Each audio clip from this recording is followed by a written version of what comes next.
What was that called after the election was over and people were suspicious of the result, and then Mike Lindell went on TV? What was that? The Cyber Symposium Cyber in Symposium. South Dakota. It was yes.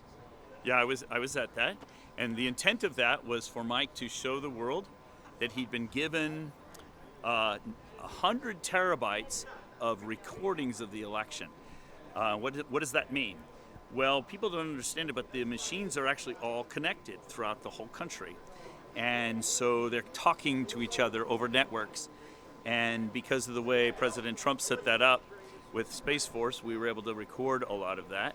And Mr. Lindell ended up with those recordings. And so he was showing the country, and he assumed that if people saw the cyber evidence that they would say, oh my goodness, our election's been hacked. And I would have assumed the same. And I've actually seen that stuff with my own eyes. I've worked closely with that. And as you mentioned with the Bob Zeidman case, I was actually testified quite a bit in that because I was involved in writing the rules for that as well.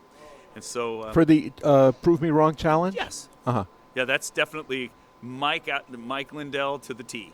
Prove me wrong, everybody. You know, I'll give a $5 million prize to anybody who can prove these data are not, real. Uh-huh. And so, go ahead. So what happened when it came when Mr.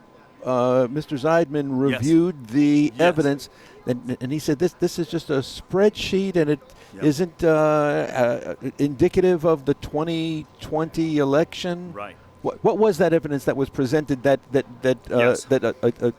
I guess arbitrator? Yes. Yeah, determined there were three arbitrators. that prevailed, found in Mr. Zeidman's favor. They did find in his favor. So what happened is the Cyber Symposium was 3 days, Tuesday, Wednesday, Thursday. And the first day, on the Tuesday, there were about 50 to 60, I think it was like 56, I'm not sure, but somewhere in there, cyber experts had come from around the world to South Dakota, and he was one of them. And that first day, they were given sample data because the data the actual data, what was termed the PCAPs, is actually a highly compressed, encoded, encrypted stuff, and it's not for the faint of heart. It takes experienced cyber experts to be able to decode it and interpret it. And so that first day, we didn't just want to dump this on 50 cyber guys. So they were given a couple of small sample sets as well as some instructional videos. And that's what they were given on the first day, and that's what Mr. Zeidman was given on that first day.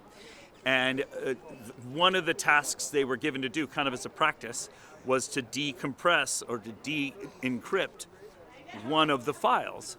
And then that file then would have information in it. And so that was that first day. Well, that's all the stuff he ever got, was just that first day. He never received anything more after that. And to make matters worse from his case, is that he was unable to decrypt it.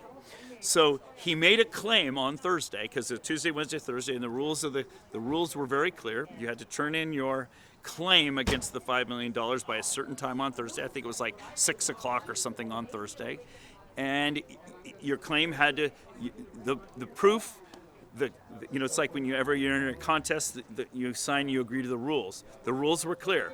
You had to prove unequivocally that the data were unrelated to the 2020 election. You had to prove unequivocally that the data were unrelated to the 2020 election. Well, he was not even able to decrypt the data that we had given him that were the sample data, so how could he even evaluate it? And in his own claim, I was one of the judges on the panel, he says in his own claim, this file is not about the election, and he's right. The first 5 files were just instructional videos and sample things, and then the last 2 files you had to decrypt. Well, he was unsuccessful. And so he claimed, well, when I tried to decrypt these were just gibberish. Well, yeah, because he unsuccessfully decrypted it. So then he said, since it's just gibberish, it's not related to the election, so my claim is these are not related to the election. Well, during the arbitration, we brought in a white hat hacker who decrypted it right in front of the arbitrators. And sure enough, we put it up on the big screen because it was in a room with all the 3 judges were arbitrators. And sure enough, Zeidman's right about this. It is a spreadsheet. But it shows line after line of data that are definitely related to the 2020 election. It's listing polling places and times all during the election. So remember, the rules of the contest where you had to prove unequivocally that the data were not related to the 2020 election. Well, there it is. All the dates right in the election and the polling places and the activity. So what he really needed to do, what Zeidman really needed to do, he needed to prove that the data weren't real, that it was all fictitious. Then he could have said it's not related, because it was obviously related. The dates and times were right during the election. So he would have had to prove it was all made up or something like that. And of course, he didn't have time to do that, and that wasn't his claim anyway. His claim was when he decrypted it, it was all gibberish, so it couldn't be related. Well, but he was unsuccessful in his decryption. So I was very surprised, actually, because I testified in that, and it was 4 days of arbitration, and I sat there through the whole thing and testified multiple times, because it wasn't like a court trial. It's not like where you sit in the witness stand and you accept questions after question. It's not one of those at all. It's the judges that are like, they're retired judges that are the arbitrators. They're asking you questions and interacting, and, oh, Dr. Frank, explain this, explain that, so it's more interactive. And I thought by the end, I thought it was an open and shut case that he did not show that the data were unrelated to the election. So I thought for sure it was not an issue. So I was very surprised by the ruling, and Mr. Lindell, I know, is appealing that. And so I think it'll go, who knows. I'm not a legal guy, I'm a scientist. I'm a PhD scientist. What is the best evidence to contest the integrity of the election that would have changed certain states that would have been consequential? Well, for example, everybody's seen this graph, so let me just refer to this because it's an easy one. People will understand. There's a CVR, a cast vote record in Michigan that climbs and climbs, and then at 11 o'clock it jumps straight up, and a lot of people have seen that. And that jump, it represents about 156,000 voters that were injected into the election at about 11 o'clock at night. That's a pretty obvious injection of voters, I would say.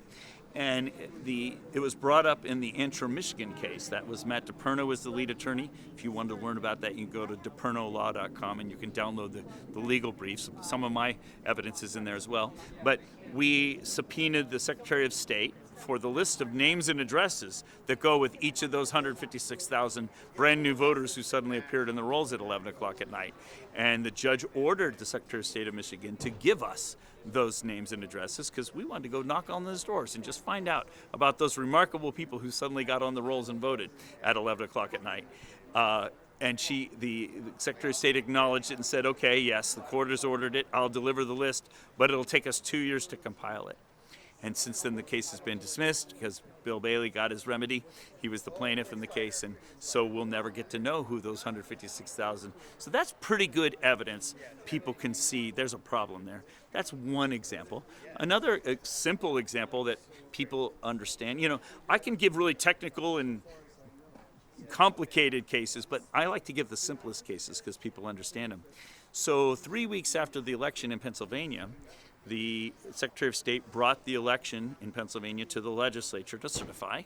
And one of the legislators raised his hand and said, excuse me, Madam Secretary, we can't certify this election. Why not? Well, because it says in Pennsylvania state law, you shall not certify any election where there are more ballots than voters. And this election has 765,000 more ballots than voters.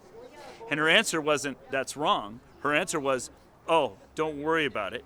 That's just the clerks. It's because of COVID. All the clerks are behind on their record keeping. And when they catch up, don't worry, everything will reconcile. Well, that's a pretty blatant, they should not have been able to certify the election.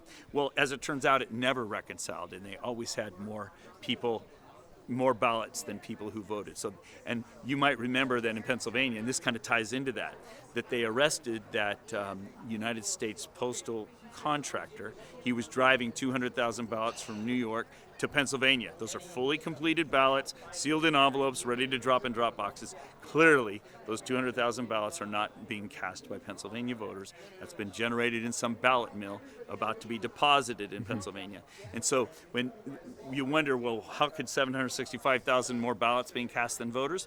Well, that's potentially 200,000 of them right there. So it brings the numbers into simple understanding. And as I travel the country, I have lots of math algorithms I can show, and I can show how the elections are being cheated.